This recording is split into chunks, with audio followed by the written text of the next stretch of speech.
What's good, George? Kai. And Lonzo Ball deserves an apology. Lonzo Ball came into this league, and there was a lot of hate because his father was talking crazy, saying he was better than Steph Curry, saying he was gonna change the Lakers franchise, take him to the playoffs, all that nonsense.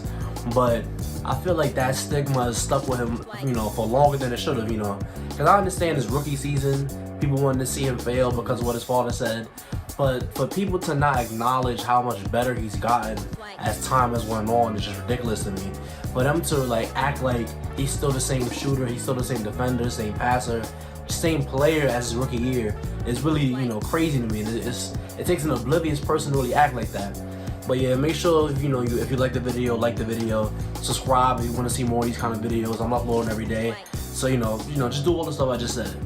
But yeah, Lonzo Ball, he has continued to improve. He's improved every season he's been in the NBA. Every year he's played, he's improved. Whenever he's healthy, he gets better. He's shooting better. He's a better passer. He's more aggressive. He's still not as aggressive as I want to see, but I credit that to the system that Stan Van Gundy has going on in New Orleans.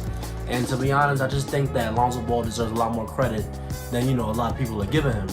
Because I saw something floating around Twitter the other day. Lonzo Ball has made more three-point shots than Trae Young. And obviously that's kind of, a shot at Trae Young more than it is crediting Lonzo Ball. But Lonzo Ball this season is about 38% from three. He's 38% from three, and he's taking about 7 threes per game, 8 threes per game. And he's really doing, damage with those threes. And like I said, it goes up every single year. He, in his rookie season, he shot 30% from three. That's hard. And then the next season, he shot 32% from three. That's better, but that's not so good. And then his third season, when he started playing in New Orleans, he started shooting 37% from three. And then this season, he's shooting 38% from three on, great volume. He's taking a lot of threes, and he's making a lot of threes. He's one of the only guys, doing what he's doing at the percentage that he's shooting it at. And, as a defender, Lonzo Ball is clearly one of the best point guard defenders. He's very long. He's 6'6". He has a crazy wingspan. He has crazy long arms. So he's obviously, a very pesky guy in the passing lanes. He's obviously going to be, really effective on ball. And other than that, on defense, he's really just an elite, first team on defense kind of guy.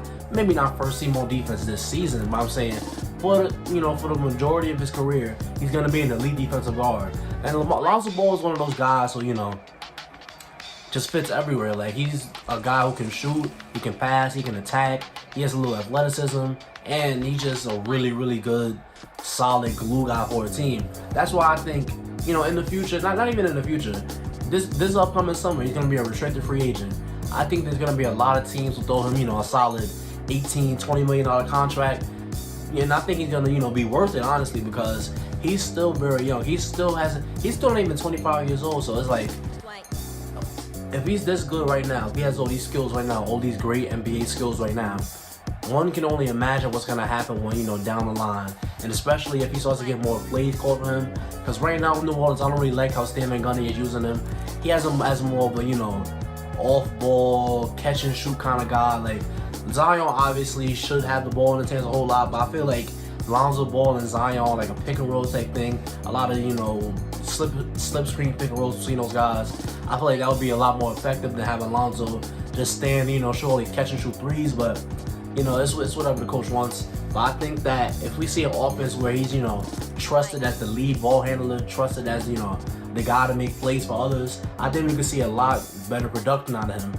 Now, honestly, I would like to see him be more aggressive going to the rim, because, he can finish at the rim, obviously, he's athletic a little bit, but he doesn't take a lot of shots at the rim. So that's what I think is the next step for Lonzo. I think he needs to, get to the rim just way more, because when you look at his rim stats from about 0 to 3 feet for his entire career, he's shooting about, he's 63% from the rim this year, but that's on very, very low volume. Only about 17% of his shots come at the rim. So, if you look at his career progression, he shot 49% at the rim, in his rookie season. Then it jumped to 59%, then 60, then 63. So, the improvement is there. Obviously, Lonzo is improving.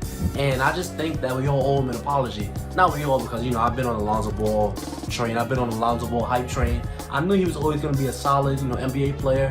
I did think he would be a little bit better, as the second pick to the Lakers, but right now, he's not a bad player. I feel like because he was drafted number 2, it clouds people's, judgment of him. It clouds, like, they have these unrealistic expectations for him. Lonzo Ball right now, being the player he is right now, is a fine, quality NBA starter. He's a really, really good starter, on most teams in the NBA, if not all. But it's just that because he was picked number 2, now people want him to have number 2 type production. They want him to be, Luka Doncic or something like that. And I really hate that statement, because it's like, guys can be less than they were expected to be and still be good. Just because you were less than what you were expected to be doesn't mean that you're not talented. You know what I'm saying? Like, it happens with a lot of NBA players. Like, they get drafted high, they don't meet expectations, so that everything they do, moving onward is scrutinized, very heavily scrutinized, and they can never meet the expectation that they're gonna, they can never meet the expectation that they garnered, early on in their career. So no matter what they do, they'll never get the credit. But I'm here today to give Lonzo Ball his credit. Lonzo Ball's been a fine NBA player. He's been a fine NBA starter level player, and it's only gonna get better from here. I mean, he's shooting the ball really, really well. And I did not think, after his rookie season that he would start shooting as well, because I was like, man, it's getting rough. But if you look at his college, percentages, he shot 41% from 3 at UCLA in college. And he was taking a lot of threes off the dribble, catch and shoot. He was doing it all in college. So it really made sense that he would be a good shooter in the NBA, because usually shooting can translate. It doesn't always translate, but usually shooting translates, and in this case, it translated very nicely. And what should the Pelicans do with him, going down the line? Earlier in the season, there was some talks. I even made a video like that he should go to the Bulls, trade him to the Bulls, but honestly, the Pelicans should keep him. If they're gonna shop him, of course I want to see him come to my team, but the Pelicans need to keep him. I can't think of a better fit next to Zion than a point guard who can space the floor and pass it to Zion, all pick and roll type stuff. I can't think of a better fit.